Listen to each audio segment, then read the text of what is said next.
তো জয় হিন্দ বন্ধুরা, তোমরা সকলেই জানো যে WBSSC group C group D নিয়োগ পত্র শুরু হতে চলেছে সেপ্টেম্বর 16 তারিখ থেকে, এবং এটি পুরো দীর্ঘ 1.5 মাস ধরে এই পরীক্ষার নিয়োগপত্র চলবে।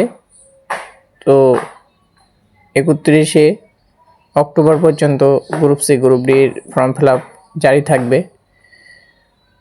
আর ডাব্লিউবিপি পুলিশ কনস্টেবলেরও ডেট দিয়ে দিয়েছে। তোমাদের সামনে আমি এই চার্টটি উপস্থাপন করলাম। এই চার্টটিতে সব তোমরা দেখতে পাচ্ছ।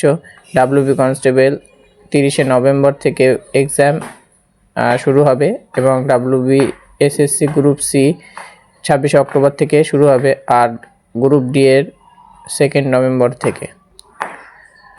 আর এর ফর্ম ফিল আপ কিন্তু সেপ্টেম্বরের 16 তারিখ থেকেই শুরু হয়ে যাবে। আর গ্রুপ সি গ্রুপ ডি এর ক্ষেত্রে যারা এখনো সিলেবাস জানো না, এই ভিডিওটি সম্পূর্ণ তাদের জন্য। এই ভিডিওটি দেখলে তোমরা সম্পূর্ণ সিলেবাস সম্পর্কে ধারণা করতে পারবে। তো সম্পূর্ণ সিলেবাসটি একটু মনোযোগ সহকারে দেখো, বুঝতে পারবে। তো ডাব্লিউবিএসএসসি গ্রুপ ডি এর ক্ষেত্রে 3টে অধ্যায় ভিত্তিক প্রশ্ন আসে। প্রথমে জিকে আসে 15 নম্বর, এরপরে কারেন্ট অ্যাফেয়ার্স থেকে আসে 15 নম্বর, আর ম্যাথ থাকে 15, টোটাল 45 নম্বরের। এরপরে ডাব্লিউবিএসএসসি গ্রুপ সি এর জন্য 4টি অধ্যায় ভিত্তিক পরীক্ষা হয়। এখানে ইংলিশটা বেশি দেওয়া থাকে। টোটালে 15 করে 4টি সাবজেক্টে 60 নম্বরের থাকে।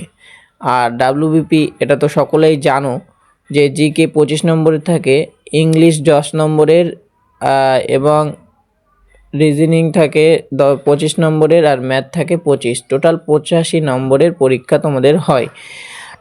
আর গ্রুপ সি এর ক্ষেত্রে যে ভ্যাকান্সি আছে, সিট আছে, সেটা হচ্ছে 2979টি। আর গ্রুপ ডি এর ক্ষেত্রে টোটাল ভ্যাকান্সি হচ্ছে 5488। এই হচ্ছে শূন্যপদ মোট। তো তোমরা সকলেই অ্যাপ্লাই করো এবং খুব ভালো করে চেষ্টা করো। আশা করি ভিডিওটি তোমরা বুঝতে পেরেছো এবং সিলেবাস সম্পর্কে একটা সম্পূর্ণ ধারণা তোমাদের হয়ে গেছে। আর ভিডিওটি তোমরা চাইলে লাইক করতে পারো।